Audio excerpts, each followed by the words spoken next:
De retour sur le plateau de la grande édition, l'heure est maintenant à l'échange et au débat. Comme tous les jeudis depuis quelques temps, nous parlons effectivement de l'Afrique noire et à cet effet, nous recevons Jean-Philippe Omotunde, notre spécialiste des humanités classiques africaines. Bonsoir Monsieur Omotunde. Bonsoir. Donc avant d'en venir à notre thématique qui sera un petit peu basée sur la religion, à quel point elle a été blanchie et comment elle a servi pour la manipulation géopolitique, à des fins vraiment géopolitiques, on va faire un petit point sur l'actualité.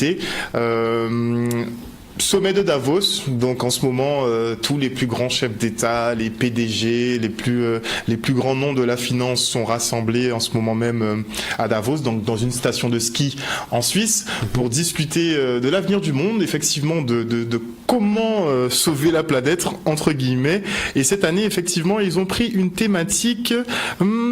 Attendez que je me retrouve. Construire un avenir commun dans un monde fracturé.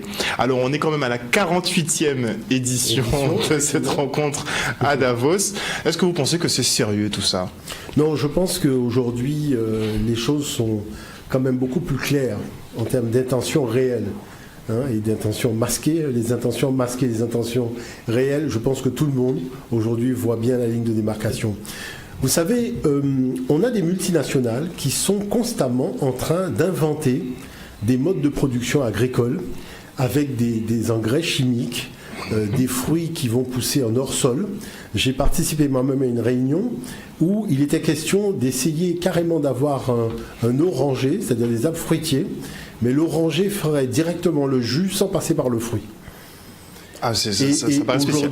non mais il faut voir les choses aujourd'hui, on transforme les conteneurs en terrain d'agriculture, c'est-à-dire on va cultiver par exemple des fraises à l'intérieur des conteneurs en faisant de la lumière artificielle pour imiter la lumière du soleil. Donc on voit bien qu'on est dans une espèce de dérive, puisque ce qui est en fait le maître mot, c'est la problématique économique, voyez, parce que qu'est-ce qui menace la planète si ce n'est que des intérêts économiques totalement débridés et avec des gens qui ont fait de la cupidité un mode de fonctionnement géopolitique. Ça, il faut se le dire clairement. On se rend même compte à l'heure d'aujourd'hui que, bon, c'est chiffré, donc 47 personnes, les 47 personnes les plus riches de ce monde détiennent autant de richesses que on va arrondir à 4 milliards de personnes. Je crois que c'est 3 milliards 800 millions. Oui, on voit bien qu'on est dans une espèce de dérèglement.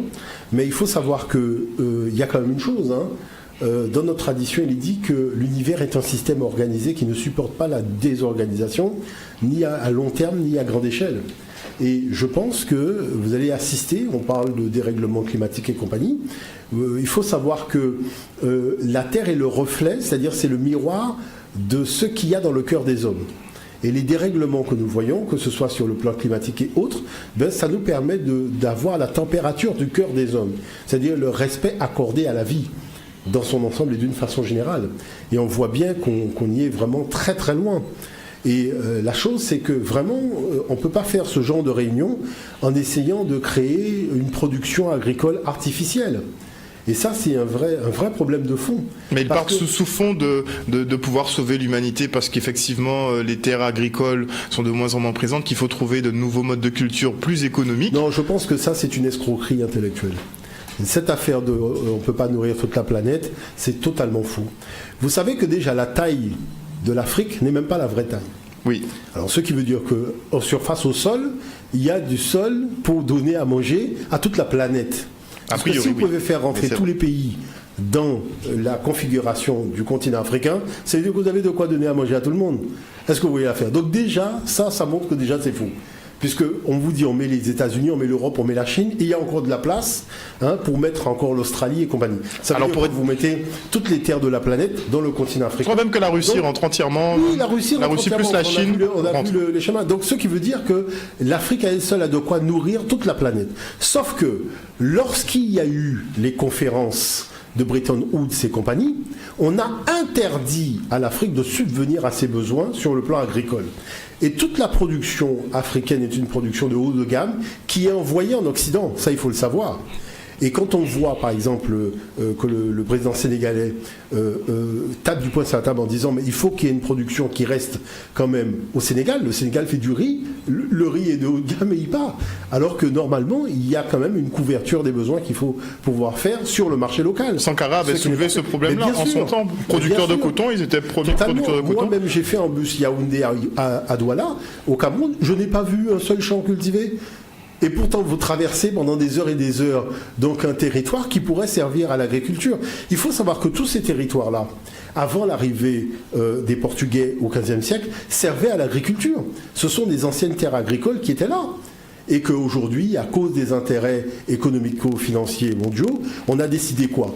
On a décidé que l'Asie allait produire du riz. Vous voyez l'affaire? Parce qu'il faut bien comprendre ce qui se passe. L'Asie produit du riz. Vous avez les États-Unis qui vont produire du blé, vous voyez, donc on va produire, et l'excès va être racheté par des organismes comme la FAO pour pouvoir être mis à disposition des pays. Est-ce que vous voyez l'affaire? Et le pays doit encore donner des subsides pour bénéficier de cet excès. La chose, c'est pourquoi on force un pays à récupérer l'excédent de l'autre, alors que ce pays a de quoi faire. Et l'agriculture, c'est quand même le fait de pouvoir avoir des paysans et d'occuper les gens à la production locale et endogène. Maintenant, le deuxième problème qu'il faut voir dans cette affaire-là, c'est que, regardez bien, on parle d'un continent africain qui a plus de milliards d'individus, mais où sont les machines agricoles pour cultiver les terres? On vous montre des images de gens qui sont courbés dans un champ en train de labourer le champ à la main. À l'ère des tracteurs, à l'ère de toutes ces machines-là, il n'y a pas une machine pour faire ça. Et il y a la FAO. On vous dit il y a la FAO, il y a la Banque mondiale, il y a tout ça. Et tous ces organismes-là, ça, on voit quoi? Un petit couteau pour retourner la terre? Vous voyez pas que c'est pas sérieux? Ou bien ils vous envoient directement le riz? Mais oui, vous envoie directement le riz. Donc on voit bien que nous sommes dans la prédation économique. Nous ne sommes même pas dans des relations, je dirais, de pays à pays. Il n'y a pas de coopération. Il faut arrêter ces mots-là, ça n'a aucun sens. C'est des coquilles vides. Il n'y a pas de coopération, il y a du vol organisé. Vous voyez, du vol organisé aussi avec de la pression militaire. Parce qu'il ne faut pas oublier que l'armée française est déployée magistralement en Afrique, et beaucoup d'armées, on voit que les États-Unis aussi essayent d'installer des bases militaires, on voit bien ce qui se passe. Et on vous parle après de djihadisme, mais le problème c'est qui a distribué les armes? Mais justement, la France et l'Angleterre, qui à l'époque, donc du problème de Kadhafi, distribuaient des armes allègrement dans le site de la Libye, et des armes et des munitions. C'est-à-dire s'ils avaient donné des armes sans munitions, bon, l'affaire n'aurait pas été aussi grave qu'elle est aujourd'hui, mais le problème c'est qu'ils ont donné des armes et des munitions. Et ces armes et des munitions, tout simplement ravivé les velléités de population qui avaient aussi des revendications à faire. Bon, on a mis un petit peu aussi de l'huile sur le feu. Et la problématique se pose au moment où on parle. Au Tchad, visiblement, il semblerait qu'ils aient demandé le départ, enfin qu'ils souhaitent le départ de la base militaire française. Mais effectivement, on a prévenu le président tchadien que ce ne sera pas une mince affaire de faire décoller les Français. Mais que concrètement, un pays étranger n'avait rien à faire, n'avait pas à poser sa base militaire en terre africaine, c'est-à-dire sous quelque raison que ce soit. Le problème, c'est que vous imaginez que vous avez à faire du commerce international avec des militaires chez vous sur lesquels vous n'avez aucune latitude. C'est quoi cette affaire? Vous voyez, c'est le problème du Mali. Le Mali a besoin de bâtir des relations internationales pour pouvoir son développement économique, et vous avez des militaires qui sont déployés, et vous n'avez pas d'action sur ces militaires-là. Vous voyez ce que je veux dire par là? Vous êtes en territoire occupé chez vous. Donc c'est ça les problématiques de fond. Parce que je veux bien qu'on nous raconte des histoires, mais à un moment, on voit bien que ce sont des fables. Puisqu'on voit bien qu'il y a la contradiction. C'est-à-dire c'est dur de tenir la durée sur le long terme, c'est-à-dire de tenir l'argument sur le long terme. On a voulu... Moi, j'ai toujours soulevé les mêmes problématiques. La problématique, c'est l'idée d'envoyer l'armée installer la démocratie en Afrique. Quand l'armée est envoyée, c'est-à-dire quand l'armée française est envoyée en Afrique, la décision n'est pas démocratique. C'est une petite cellule à l'Élysée qui prend la décision de faire décoller les militaires au Bourget en pleine nuit pour que personne ne voit. Et c'est 2 mois après qu'on vous dit que voilà, il se passe ça parce que les militaires ont été envoyés. Si c'était une armée démocratique, pourquoi on n'en discute pas à l'Assemblée nationale avant pour dire voilà, nous envisageons 2? Alors la chose, c'est que tous les pays européens savent très bien que la France fonctionne comme une monarchie vis-à-vis de l'Afrique. Parce que c'est le seul pays européen où quand il y a une intervention en Afrique, ça passe pas par l'Assemblée nationale. La Hollande ne peut pas le faire, l'Allemagne ne peut pas le faire, l'Angleterre ne peut pas le faire. Il n'y a aucun pays européen qui peut envoyer son armée en Afrique sans que le Parlement à l'Assemblée soit au courant. Il n'y a que la France qui fait ça. Et ça remonte à la France-Afrique avec les Focard et compagnie. Vous voyez, je veux dire par là. Et ça perdure jusqu'à aujourd'hui. Alors après, venir dire qu'on va maintenir la démocratie, on va installer la démocratie ou parler de démocratie, alors que la décision n'est pas démocratique, il faut quand même arrêter de prendre les gens pour des imbéciles. Vous voyez, je veux dire par là. Et ça, c'est un problème de fond. C'est un problème de fond. Maintenant, la chose, c'est qu'on voit que on a transformé les relations internationales en relations de prédation militaire. C'est-à-dire qu'on voit bien que nous ne sommes plus dans des échanges internationaux. On voit bien que constamment, il est question que d'armement militaire et compagnie. Et de coups de pression, on a vu Kim Jong-un et effectivement Donald Trump. Voilà, qui essaye de faire monter la sauce en disant que, et qui fait qu'on voit bien aussi que ça révèle quoi ? Ça révèle que les Occidentaux sont conscients de leur domination sur le monde par l'arme nucléaire. Et qu'à partir du moment où leur domination est remise en question par un pays, peu importe sa taille, peu importe son nombre d'habitants, qui décide de rentrer dans le cercle de ceux qui possèdent la nucléaire, on voit tous les remaniements, on a l'impression que plus personne ne dort tranquillement, alors que le gars n'a jamais dit qu'il va attaquer quelqu'un. Est-ce que vous voyez l'affaire ? Donc l'Occident a le droit de venir faire des tests de bombes nucléaires en Afrique, des tests de bombes nucléaires dans le Pacifique ou dans le désert du Texas, mais la chose c'est que quand c'est un autre pays qui dit ben moi aussi, je veux pouvoir à mon développement et me protéger, ça devient un problème pour tout le monde. L'Iran a eu le même problème. Mais oui, ça devient un problème, et jusqu'à aujourd'hui. Mais la chose, c'est qu'on voit que l'agenda militaire et politique américain vis-à-vis de l'Iran a été ouvert à une époque où il n'y avait même pas de problème avec l'Iran. Exact. C'est-à-dire l'Iran est devenu une cible stratégique tout simplement pour défendre une chose qui est le dollar. Parce qu'aujourd'hui, beaucoup de nations disent que compte tenu du fait que les États-Unis, c'est le pays le plus endetté au monde, on ne peut pas utiliser la monnaie américaine pour gérer les transactions internationales. Et c'est ça qui explique que Bush est descendu voir ses amis arabes pour leur faire acheter près de 500 milliards d'armements militaires, de manière à faire en sorte qu'en fin d'année, le plus grand nombre de transactions financières réalisées dans l'année soit en dollars. Et on voit bien qu'aujourd'hui, et ça a été le problème de Kadhafi, c'est le problème de beaucoup d'autres nations, qui disent mais on nous demande d'avoir une rigueur financière pour pouvoir avoir donc des rapports internationaux basés sur une certaine plateforme d'équilibre, mais ceux qui demandent ça n'ont aucune rigueur financière. C'est-à-dire ils organisent leur désorganisation financière, ils font des crises comme bon ça l'enchante, on fait monter ou descendre le prix du baril du pétrole, enfin on s'amuse quoi. Vous voyez, on met les chefs d'État sur écoute quand ils font partie des BRICS, tout simplement parce que les BRICS menacent l'intégrité économique américaine. Et c'est ça qui se passe. Comment voulez-vous que... Vous allez me dire que Lula a un rapport d'activité moins important que Sarkozy ? Il faut quand même être un petit peu sérieux. Vous voyez ce que je veux dire par là ? Non, c'est-à-dire il y a des choses sur lesquelles il faut être relativement clair. Parce que la problématique, c'est que vous savez que le rapport de densité de population entre le nord et le sud, mais c'est effrayant. C'est-à-dire si vous avez 1 milliard de population dans le nord, vous avez près de 5 à 6 milliards de population dans le sud. Et ces 5 à 6 milliards de population dans le sud, vous voyez, ont toutes les matières premières pour fonctionner, mais ils sont complètement sous occupation à tous les niveaux. C'est-à-dire sous occupation spirituelle. Si tu pries, il faut prier le Dieu de l'étranger qui est au nord. Vous voyez l'affaire, sous occupation éducationnelle, ton manuel scolaire a été édité au nord, tu n'as pas un manuel scolaire qui raconte l'histoire de chez toi, tu deviens expert de l'histoire des autres, mais tu connais rien de ton histoire toi-même, vous voyez ce que je veux dire par là, et tout est comme ça. Prenons le problème du droit juridique. Le droit est né dans les pays du Sud. Tout le monde sait que l'Égypte, c'est l'inventeur. Même le droit romain vient de l'Égypte antique. Il y a un historien français qui a écrit un livre là-dessus, l'origine égyptienne du droit romain. Vous voyez l'affaire ? Mais la chose, c'est qu'on va faire un droit corrélé à des intérêts économiques. Vous voyez ce que je veux dire par là ? Et après, c'est comme les dictionnaires. Le gars, il te dit que la définition dans le dictionnaire, ça veut dire ça. Mais qui a fait le dictionnaire ? Est-ce qu'on a réuni les peuples de la planète pour dire on va trouver ensemble la meilleure définition qui convient à tout le monde ? Non, tu as des Occidentaux qui se réunissent, qui décident d'une définition qui convient à leurs intérêts, machin, et qui t'imposent leur définition. Et le résultat, c'est que tu crois que vraiment le mot coloniser, c'est un acte positif, quoi. Vous voyez ce que je veux dire par là ? Parce que c'est ça, mais il y a un moment, il faut bien comprendre à quel jeu chacun joue.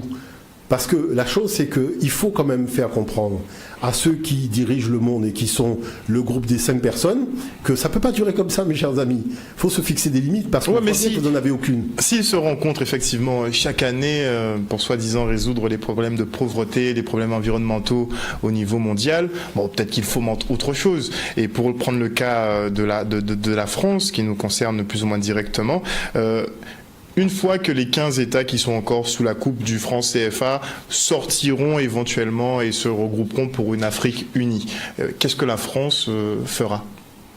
C'est-à-dire que, à part s'exercer militairement, vous voyez l'affaire. Parce que le problème, vous savez, hein, le problème il est important. Il faudrait prendre une démission pour discuter de ça.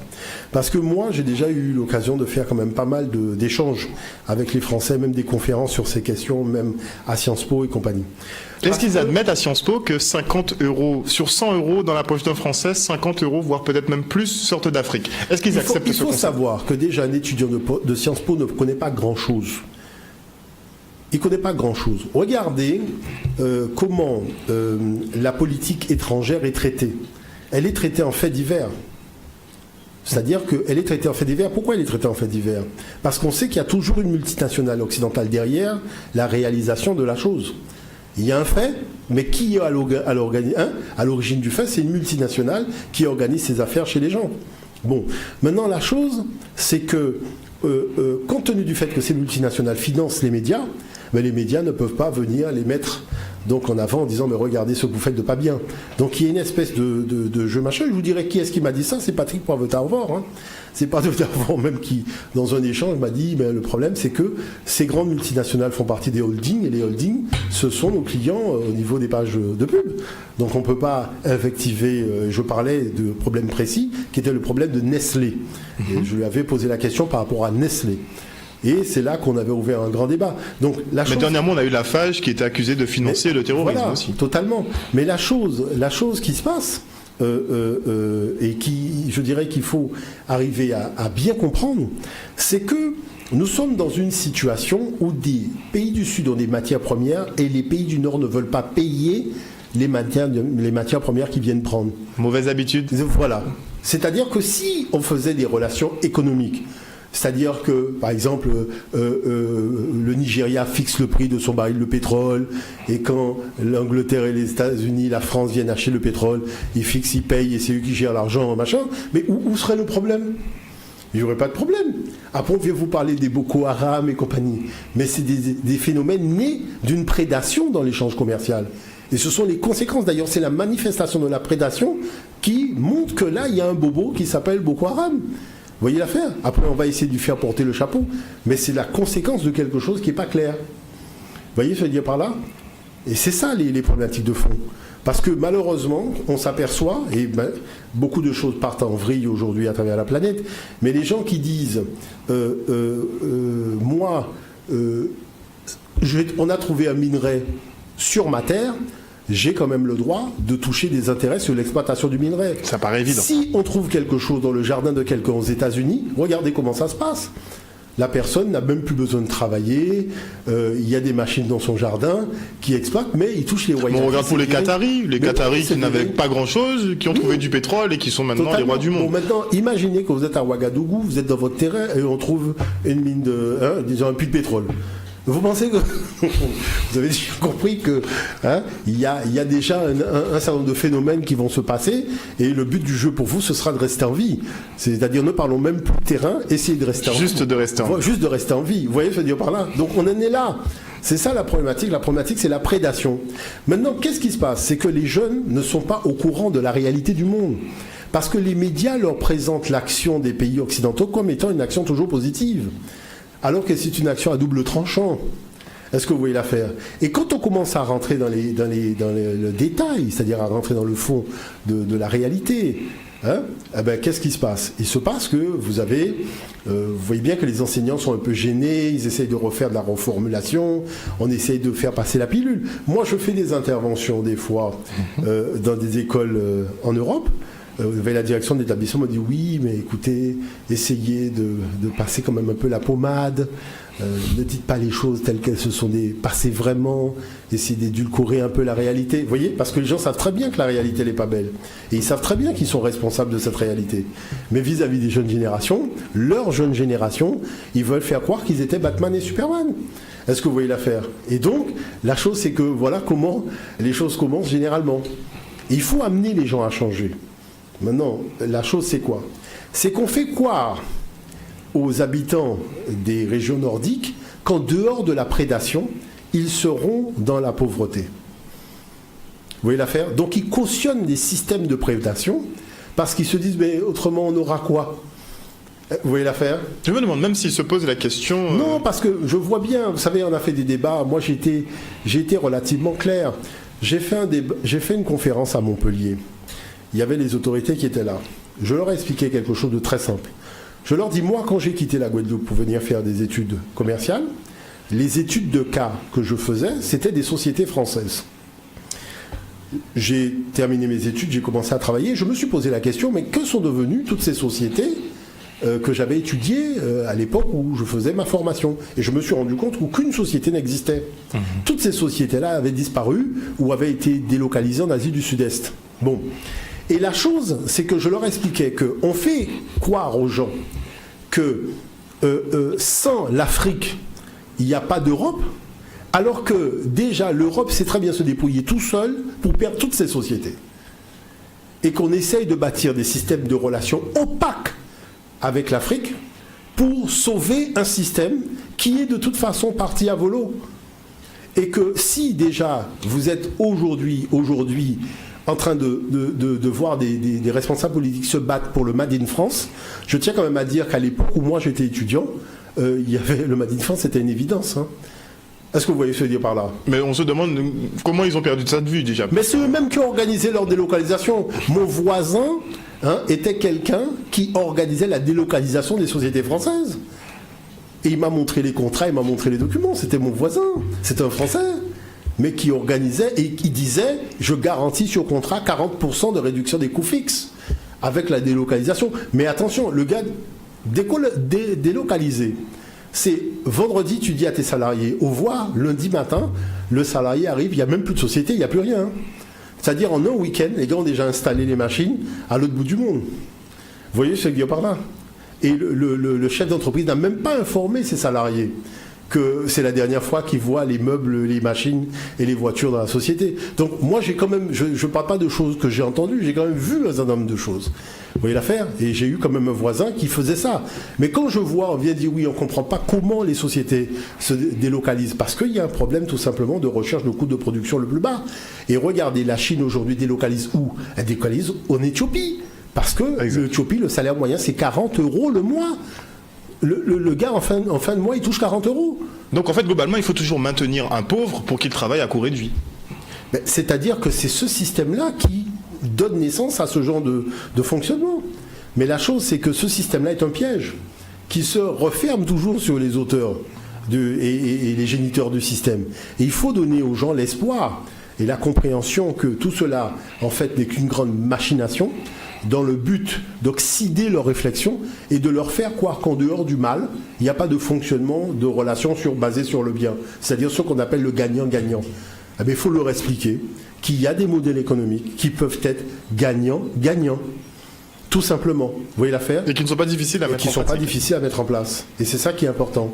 On se quitte pour une petite page de publicité et on revient tout de suite avec monsieur Jean-Philippe Omotunde. Et cette fois-ci, on va embrayer effectivement sur la religion. À tout de suite.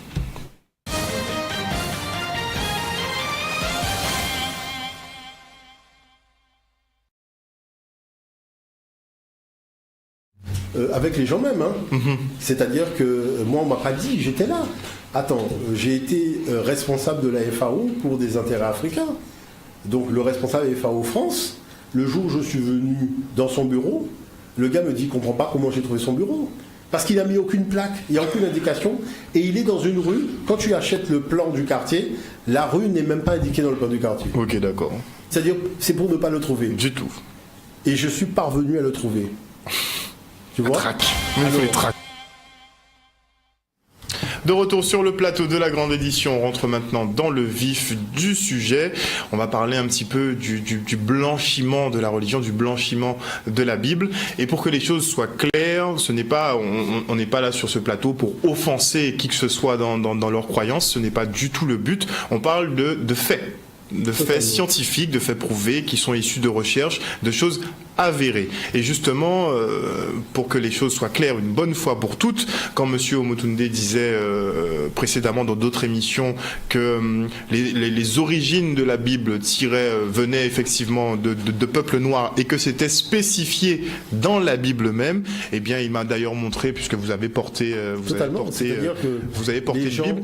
Est-ce qu'on peut avoir le visuel justement sur la Bible? Par exemple, si on prend la Bible tome, voyez, et on lit la Bible tome au début, ce que nous disons est écrit et consigné dans la Bible elle-même.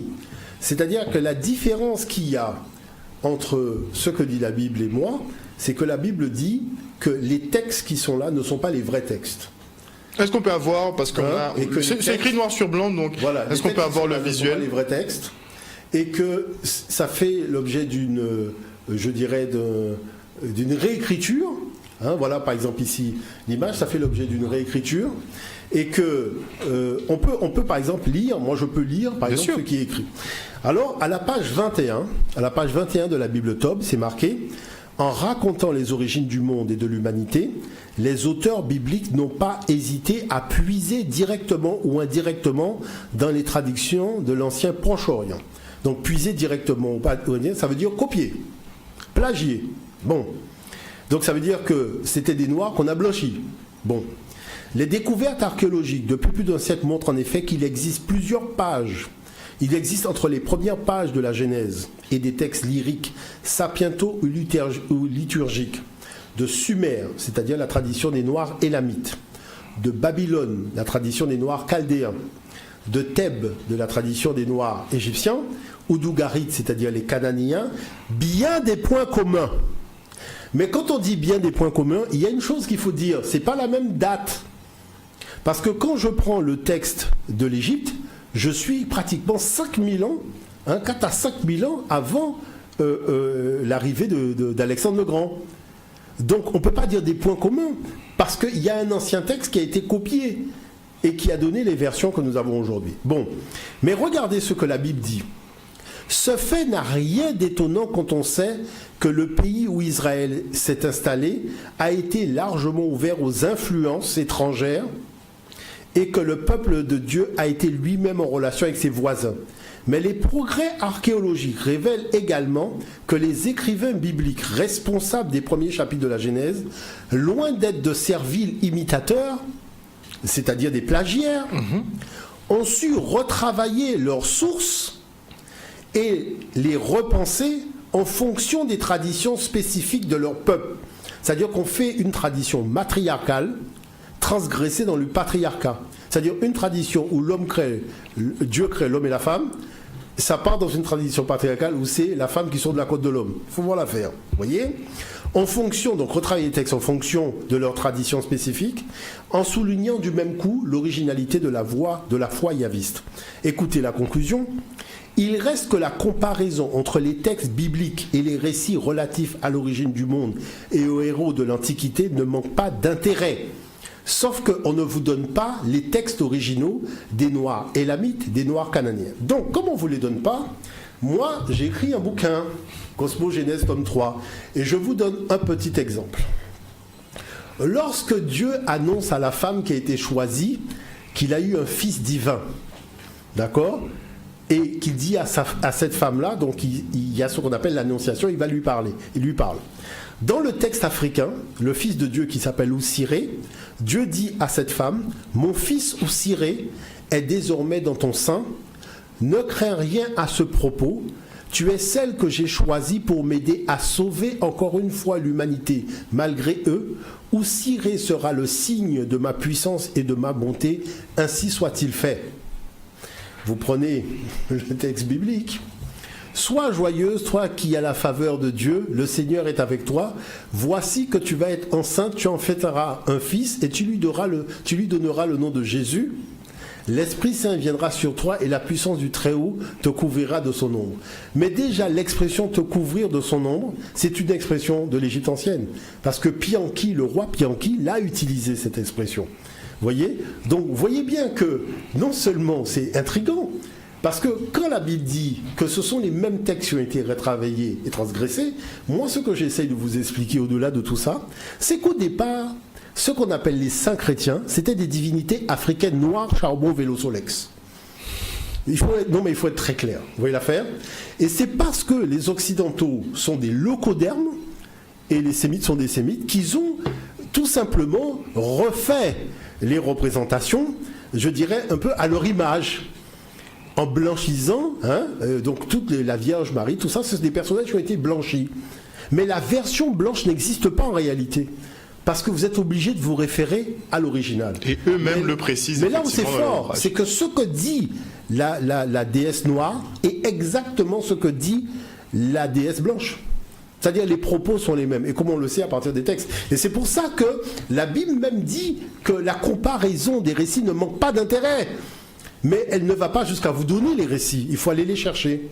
Maintenant, quand on rentre dans l'analyse technique, parce que il faut bien comprendre une chose, nous, on est dans une analyse qui est scientifique, c'est-à-dire une analyse technique, une analyse historiographique. À partir du moment où vous êtes sérieux, c'est-à-dire, je ne parle pas de gens qui sont dans la fantaisie ou dans la fable, c'est-à-dire que vous êtes sérieux, et que vous analysez le texte par rapport à la chronologie historique et aux faits scientifiques. Vous vous rendez bien compte que ce qu'on essaye de vous dire ne tient pas face à la démonstration scientifique. Et je voudrais prendre un exemple. Thomas Romer. Thomas Romer, donc ce serait bien de prendre le temps de l'écouter. Thomas Romer, c'est le spécialiste de l'enseignement théologique à l'université de Lausanne. Et c'est lui qui enseigne donc l'Ancien Testament, mais la particularité qu'il a, c'est qu'il maîtrise l'écriture hébraïque. Donc son enseignement, son explication, sa démonstration, il la base à partir des textes hébraïques. C'est même pas à travers les traductions, déjà au niveau des textes hébraïques. Et quand il analyse ça, parce qu'il est au Collège de France, vous voyez, et c'est lui qui est responsable de l'enseignement théologique et de l'explication maintenant historiographique des choses, vous allez voir que ce qu'il dit est détonnant pour celui qui ne connaît pas. Mais celui qui connaît la problématique historiographique, on se dit, tiens, là voilà quelqu'un qui fait quand même un petit effort de vérité. Donc prenons le temps de l'écouter, parce que c'est intéressant de voir ce qu'il dit.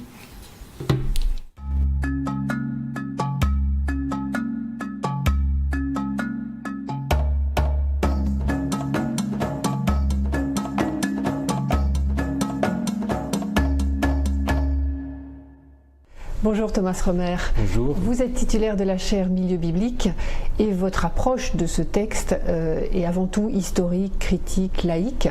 Vous montrez bien à quel point ce texte n'est pas écrit par un seul auteur et d'ailleurs n'est pas un seul texte. Il n'y a pas forcément une oui, il n'y a pas d'unité, c'est vrai. Oui. D'où est-ce que ça vient? Est-ce qu'on sait aujourd'hui qui a écrit la Bible et à quelle époque précisément? Alors qui, si on pouvait mettre des noms, ça sera bien. On a le nom d'aucun auteur parce que justement, ça c'est intéressant, les textes ne sont pas signés.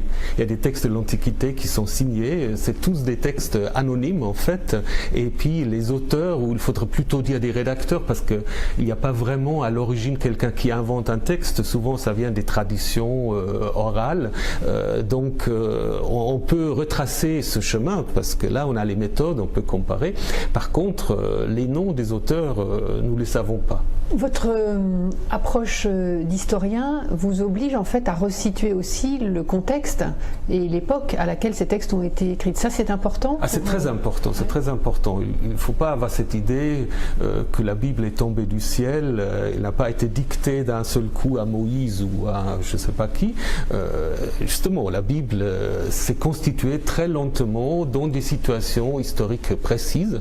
On peut dire que ça commence grosso modo au 8e siècle avant l'ère chrétienne.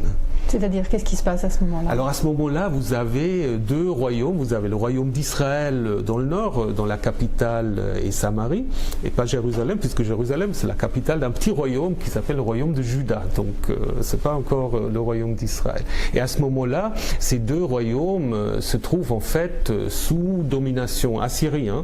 C'est clair qu'il y a une sorte de réaction à cette présence assyrienne qui fait qu'on a les premières annales, qu'on a aussi des textes qui reprennent les lois assyriennes.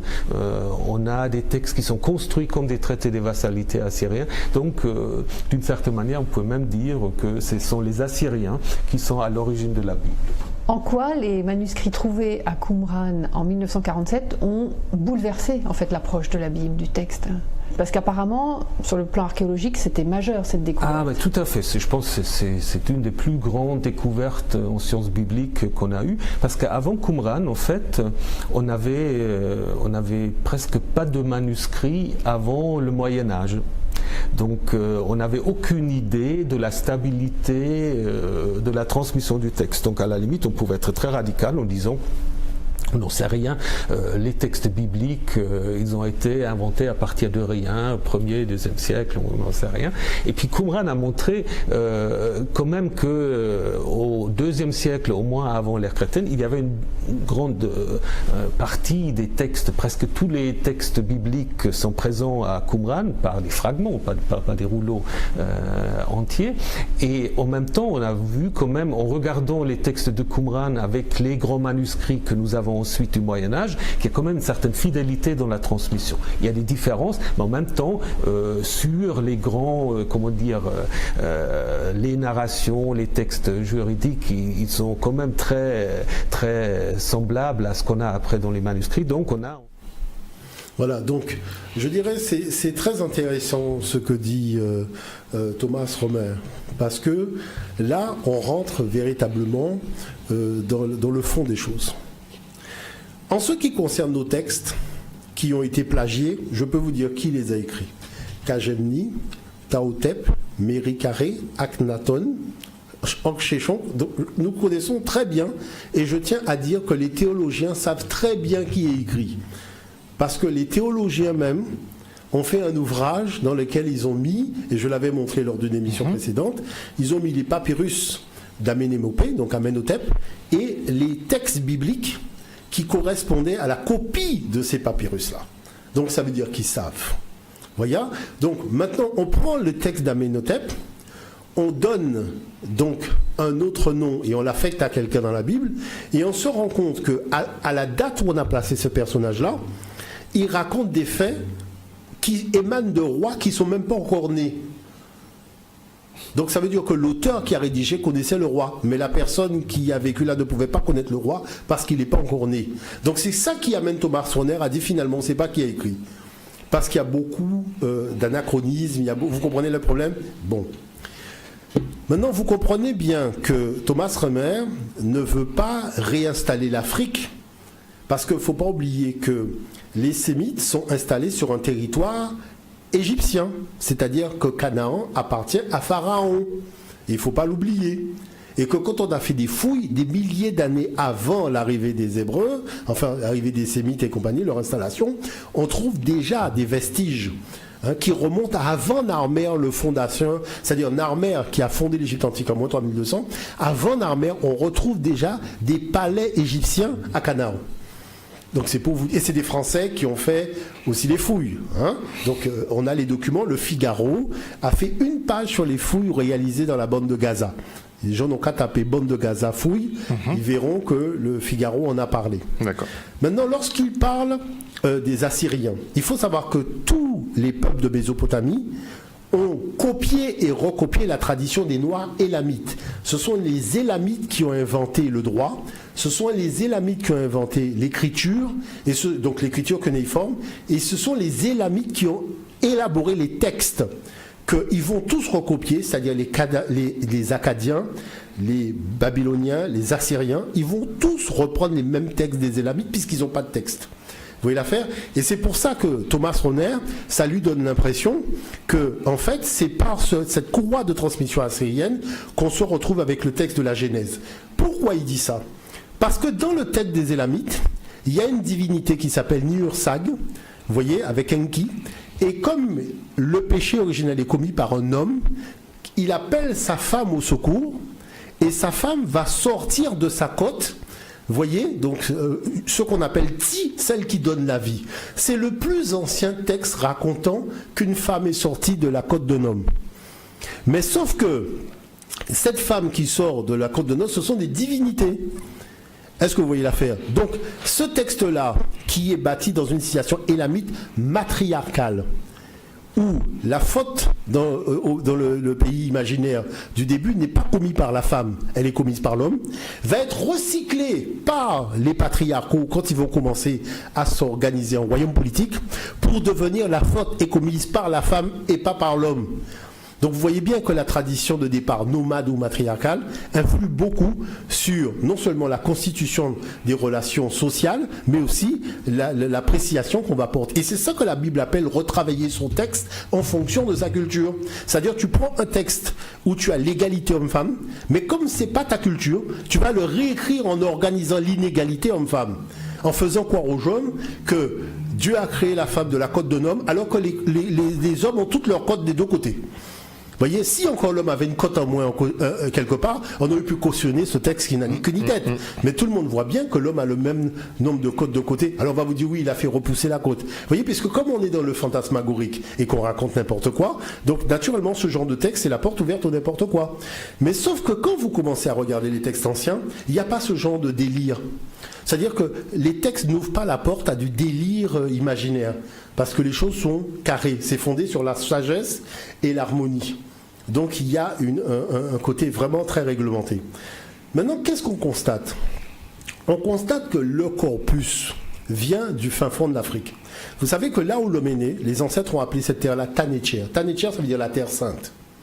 Et l'homme n'a pas cherché à faire un Dieu descendre du ciel. Il s'est dit simplement que si tout ce qu'il y a sur terre a un créateur, en étudiant simplement le fonctionnement de ce qu'il a créé, on arrivera à comprendre ses valeurs axiologiques. Et c'est cette étude-là qui leur a permis de comprendre ça. Maintenant, quand les autres peuples ont vu qu'il y avait une avance théologique de l'Afrique, on a transformé la tradition africaine en animisme. Mais regardez la supercherie. L'animisme, c'est quoi? C'est considérer que dans un arbre ou dans un cours d'eau, voyez, vous avez la présence du divin. Mais la question c'est qui a créé l'arbre et qui a créé le cours d'eau? C'est pas le divin, c'est pas Dieu. Donc c'est même ridicule d'aborder la chose sur cet angle-là, puisque l'arbre même c'est le fruit de la création et la création c'est le fruit de l'œuvre divine. Est-ce que vous voyez la chose? Et c'est pour ça que si vous prenez Totem et Tabou, écrit par Sigmund Freud a dit dans Totem et Tabou que le système religieux le plus puissant, le plus valable scientifiquement parlant, c'est l'animisme. Lui-même l'a dit, et il a fait tout un discours sur l'animisme pour expliquer que c'est véritablement le système religieux le plus puissant. Sauf que quand nous avons analysé les choses à l'école diophienne, véritablement, parce que jusque-là, ce sont les étrangers qui parlent de nous, mais nous, on n'a pas encore ouvert vraiment la parole pour dire, mais voilà en fait comment nous percevons les choses. En fait, on s'aperçoit que nous, on n'est ni monothéiste, ni polythéiste, on est dans une forme de mono-origénisme. C'est-à-dire, c'est quoi le mono-origénisme? C'est-à-dire de considérer qu'au départ, il y a eu un créateur qui s'est démultiplié dans tous les éléments de sa création. Et comme chaque création a une forme de vie qui émane de lui-même et qu'il est l'animateur de toutes les formes de vie, donc chaque forme de vie étant reliée à sa vie première, c'est ce qu'on appelle la théorie de l'un qui est devenu multiple, et la somme du multiple n'est que l'un. C'est-à-dire, si on prend la totalité de tout ce que Dieu a créé, ça égale Dieu. Vous voyez ce que je veux dire par là? Et c'est à partir de ce moment-là que comme il y a sa force ontologique dans toutes les composantes de la création, eh ben, tout simplement, il n'y a pas une voie pour aller vers lui, mais il y a autant de voies qu'il y a de choses qui ont été créées par lui. Vous voyez l'affaire? Et ce genre de conception est difficile à percevoir pour ceux qui organisent la binarité. Ça veut dire la binarité, c'est quoi? S'il y a le bien, il y a le mal. Donc quand il déclare « moi je suis le bien », forcément toi tu es le mal, même si tu lui as rien fait. Il ne te connaît pas, c'est la première fois qu'il te voit, mais il déclare qu'il est le bien. Toi, tu lui as rien fait, tu sais même pas d'où il vient, et tu fais que voir qu'il te met en joue sur un fusil, il t'abat parce que tu es le mal. Vous voyez bien que ce genre de vision n'a entraîné que des dérèglements dans l'histoire de l'humanité. Maintenant, dans la tradition africaine, la chose est beaucoup plus complexe que ça. La chose, elle est complexe. Pourquoi? Parce que le mal n'a pas d'intérêt à tuer le bien. Pourquoi? Parce que si le mal tue le bien, le mal c'est tuer lui-même. Parce que qu'est-ce qui permet au mal de savoir qu'il est le mal? C'est le bien. En absence du bien, le mal ne sait plus quelle est sa valeur. Donc c'est pour ça qu'on rentre dans un territoire de réflexion qui s'appelle la complexité. C'est-à-dire que le mal a besoin du bien pour révéler qu'il est le mal, comme le bien a besoin du mal pour révéler qu'il est le bien. Mais l'un n'a pas l'intérêt à supprimer l'autre, parce que supprimer l'autre revient à se supprimer lui-même. Vous voyez ce que je veux dire par là? Et c'est là qu'on est dans le territoire de la complexité, dans la réflexion. Et la chose après, c'est que c'est une ouverture scientifique. Et c'est ça qu'il faut véritablement comprendre. Donc, la chose, c'est que quand Thomas Romer parle, il aborde le phénomène sous le volet de la branche purement mésopotamienne. Mais il y avait la branche africaine, pour laquelle on a beaucoup plus de documents qu'il ne peut pas ignorer. Mais là, il y a un parti pris géopolitique qu'on peut arriver à comprendre. Mais pour ce qu'il a dit déjà, ça permet d'avancer dans la réflexion et de comprendre un certain nombre de choses. Maintenant, il y avait un deuxième document que j'ai amené, qui est assez intéressant dans la façon dont le chercheur analyse la problématique historique. Ça vaut le coup de le regarder. On y va. La croyance en l'au-delà ne s'est pas seulement propagée à la nouvelle classe moyenne émergente. De l'avis de certains experts, le livre des morts est même allé jusqu'à influencer les textes sacrés juifs et chrétiens. La vision de l'au-delà des premiers chrétiens était en grande partie issue de l'Égypte antique. C'est d'ailleurs logique, parce que la plupart des pères de l'Église chrétienne étaient égyptiens de naissance. Au moment de rédiger des écrits sur la nature et la substance de l'au-delà, ils se sont référés à des concepts égyptiens, parce que la Bible laissait bien des points sans réponse. L'idée de pouvoir passer sa vie après la mort avec des êtres chers dans un bel endroit est commune au christianisme et aux croyances égyptiennes. L'iconographie chrétienne elle-même ne serait pas sans rapport avec l'ancienne Égypte. Quand on étudie l'histoire du Nouveau Testament, il apparaît clairement que la religion de Jésus entrait surtout en concurrence avec le culte d'Isis et d'Osiris et de leur fils Horus.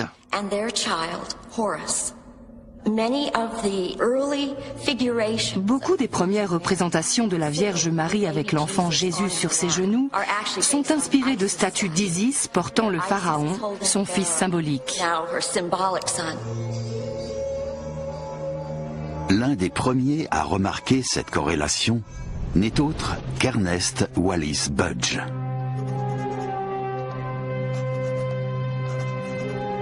Le fait est que les Égyptiens croyaient en un dieu, Osiris, qui vécut sur terre où il connut une mort horrible, puis ressuscita d'entre les morts. Il ne fait aucun doute que les idées et représentations religieuses de certaines sectes chrétiennes découlent directement des Égyptiens. Voilà, donc là, c'est intéressant, ce document-là. Pourquoi? Parce qu'on voit bien que c'est le moment où il y a eu chevauchement. C'est-à-dire qu'il y a l'ancienne tradition dans laquelle il y a déjà tout. C'est-à-dire tout ce qui va constituer la révélation est déjà établi. Donc le problème maintenant, c'est quoi? Si Jésus est celui qui amène la révélation, la vie éternelle, le royaume de Dieu, l'existence de Dieu, tout ça, et que si tout ça existe déjà par écrit, et que les textes sont les mêmes, comme le dit la Bible Tome, c'est-à-dire qu'on découvre que tous ces textes-là étaient déjà écrits, la question c'est, la révélation, c'est une fake news. Vous comprenez ce que je vous dis par là? Parce que révéler, c'est annoncer ce qui n'existait pas. Maintenant, la question, c'est qu'est-ce qui n'existait pas dans la révélation? Parce qu'il y a beaucoup de choses, même que la révélation a oubliées, et qu'elle n'a pas dit, à commencer par le fait qu'il y avait 42 commandements et pas 10. Vous voyez l'affaire? Et il y a beaucoup de choses qui ont été oubliées, et on voit bien qu'en fait, ces gens, c'est le moment où les Occidentaux ont découvert cette tradition. Vous voyez l'affaire? Et qu'ils ont fait cette tradition, leur tradition, qu'ils ont placé à ce moment-là un repère historique disant que nous arrivons et nous entrons dans l'histoire à ce moment-là. Vous voyez? Parce qu'on a fondé notre unité, parce que jusqu'à présent, les cités grecques étaient organisées en clans. Chaque cité avait sa divinité. C'était le polythéisme grec, le polythéisme romain. Mais là, ils ont fondé une unité sur la base d'une théologie qu'ils ont découvert en Afrique. Donc ils disent, là maintenant, on commence à se constituer véritablement en tant que force politique, c'est-à-dire que tous les peuples européens maintenant vont s'organiser autour d'un seul Dieu et nous allons l'imposer par les armes. Et c'est ce qu'a fait l'Empire romain, c'est-à-dire on a imposé ce tunique-là par les armes. Et après on a été l'imposer par les armes aux autres, à l'époque de l'esclavage, la colonisation et autres. Et ça a été fait par les armes, il faut quand même être un petit peu sérieux. Vous voyez ce que je dis par là? Donc maintenant le problème de fond, c'est que ce qui a été accompli par les armes ne peut pas avoir été accompli pour Dieu. Là il y a un petit problème qui passe pas. Vous voyez l'affaire? Parce que ça veut dire que nous allons légitimer l'aliénation culturelle, l'escroquerie, le mensonge et le brigandage organisé. Vous voyez, c'est-à-dire par là, c'est là où il faut se fixer des limites. Et je pense que la chose, c'est que nous respectons les cultures de tout le monde. On va respecter la tradition de l'Indien, on va respecter la tradition de l'Européen, on va respecter la tradition de tout le monde, mais on aimerait que tout le monde respecte aussi la tradition africaine. Vous voyez, c'est-à-dire qui est la maman qui a donné naissance à toutes les traditions. Et que si la maman n'était pas là, il n'y aurait pas eu les enfants. Voyez, donc il faut apprendre aussi à respecter l'Africain et il faut que l'Africain aussi, sur le plan de la spiritualité, de la théologie, apprenne à se respecter. Et c'est ça, je dirais, c'est là où commence le début d'une nouvelle ère d'échange dans les rapports Nord-Sud. Merci beaucoup Jean-Philippe Omotunde en tout cas pour cette intervention encore une fois ce soir. On se retrouve très prochainement pour la suite de ces analyses. On va parler aussi de géopolitique actuelle parce que ça bouge beaucoup du côté de l'Afrique en ce moment. Donc on se donne rendez-vous très prochainement. Chers téléspectateurs, la grande édition n'est pas terminée. Retrouvez Yves Boisset pour Politiquement Vôtre. Quant à moi, je vous donne rendez-vous demain à 18h30.